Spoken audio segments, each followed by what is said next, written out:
Welcome students. Today we are going to talk about the non-sinusoidal oscillators, which are also known as multivibrator, in our coursework of analog circuit. Myself, Dr. Kirti Vyas from RA College of Engineering. So we get started with this particular topic. First of all, we will understand what a multivibrator is. A multivibrator is an electronic circuit that generates square, rectangular, pulse waveform, also called non-linear oscillator or function generators. The multivibrator is basically a two amplifier circuit arranged with regenerative feedback. There are basically three types of multivibrators. First one is astable multivibrator, where circuit is not stable in either states. It continuously oscillates from one stage to another. Basically, it is used for oscillators. Second type of multivibrator is monostable multivibrator, where one of the state is stable but other is not. The application of monostable multivibrator is in timer circuits. The last one is a bistable multivibrator. The circuit is stable in both the states and will remain in either state indefinitely. The circuit can be flipped from one stage to another by external event or a trigger pulse. Application of such kind of bistable multivibrator is in flip-flops. Next, we see a more insight into the astable multivibrator. The circuit here shows a configuration of an astable multivibrator. As we already discussed, a astable circuit has no stable state. With no external signal applied, the transistors alternatively switch from cutoff to saturation at a frequency determined by the RC time constant of the coupling circuits. Astable multivibrator circuit consists of two cross-coupled RC amplifiers. Here we can see the transistor Q1 and Q2 are two cross-coupled RC amplifiers. The circuit has two states. State 1, where Vc1 is low and Vc2 is high, where Q1 is on or in saturation mode and Q2 is off, that is in cutoff mode. In state 2, C1 is high, C2 is low, Q1 is off and Q2 is on, that is in saturation mode. It continuously oscillates from one stage to the another state. This particular slide shows a better pictorial diagram of how the transistor operate for an astable multivibrator and what kind of voltage waveforms we are having at Vc1 and Vc2 points. When the circuit is first started or powered up, neither of the two transistors is in on condition. Both VB1 and VB2 rise via the base resistance R3 and R2 respectively. Any one of the transistor will conduct faster than other due to the circuit imbalance. We cannot say which transistor will run or turn on first. For analysis purpose, we assume Q1 conducts fast and Q2 is off. This is basically because the amplification factor beta of Q1 is assumed to be larger than that of Q2, and C1 is fully charged. Since Q1 conducts and Q2 is off, hence Vc1 is 0 volt and Vc2 is Vcc state, which is shown in the labeled waveforms. Now this particular slide talks about after this particular phenomena, that is Q1 conducts and Q2 is off. Due to higher voltage of VC2, capacitor C2 will get charged via the R4 resistance, which has been shown in the diagram at the left end. C1, which has charged earlier, cannot hold the charge for indefinite period, start discharging via R2 high resistance path because R2 is greater than R1.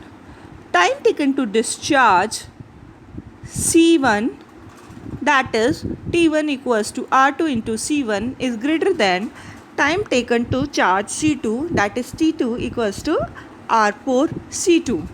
When C2 is fully charged, then left plate of C2 will be at minus VCC, which switch off the Q1. When C1 is fully discharged, then plate of C1 will be plus VCC, which switch on the Q2 transistor to the stage 2. When VB2 reaches V on, the circuit enters in state 1 again and the process repeats. This is how a astable multivibrator works. The switching time and frequency analysis has been done in this particular slide, where we have the potential drop at B2, that is VB2, the current at IC1, the voltage drop, and hence we can find out the value of time T equals to T2 equals to R2C1 and log of 2. T2 is the time off for the transistor Q2. Similarly, for off time for Q1 transistor, T1 can be obtained and the total time can be obtained. So we have the total time T equals to 1.4 RC, and hence write the frequency is equals to 1 by T, which is equals to 0.7 by RC. Now we will talk of monostable multivibrator. Here one of the state is stable but other is not. For that, capacitive path between VC2 and VB1 is removed. In stable state, only one transistor conducts and other is off. Application of external trigger change the state. When the external signal goes high, VB2 charges to VCC through R2. At a certain time t, VB2 is equals to V on, Q2 turns on, VC2 pulled to 0 volt and Q1 turns off. Enters state 1 and remains there. When VB2 is momentarily pulled to ground by an external signal, VC2 rises to VCC, Q1 turns on, VC1 is pulled to 0 volt.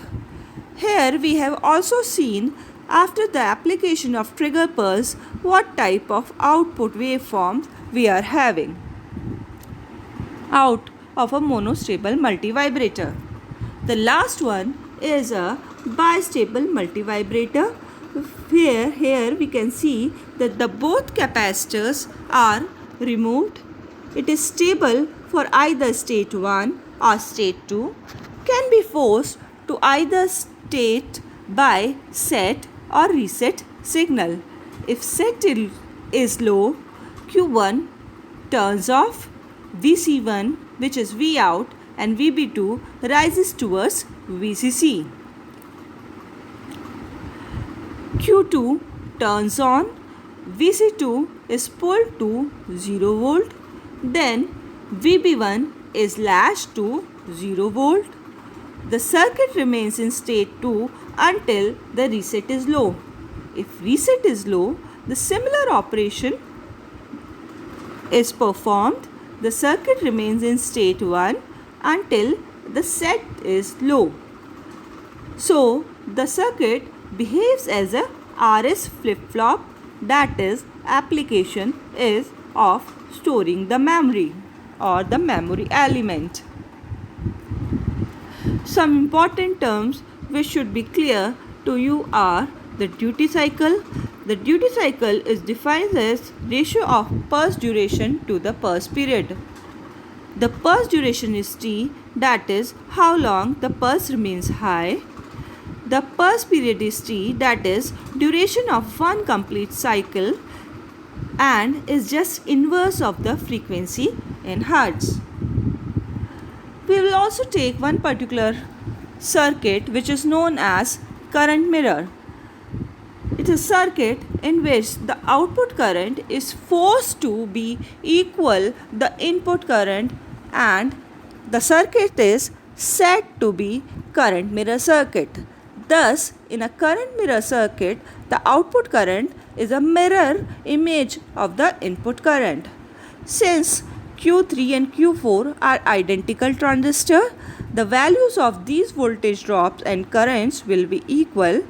Finding the value of I2, which is equals to IC4 plus I, that is IC3 plus I, we can have the value of I equals to 2IB3. I2 becomes IC3 plus 2IB3, and I2 is equals to almost equals to IC3. So, a current mirror action is going to take place in this circuit. Generally, the beta DC value is large enough, so in this particular expression 2 beta D is small and ignored. I hope you have understood this particular topics. Thanks for patiently listening to the lecture. Thank you.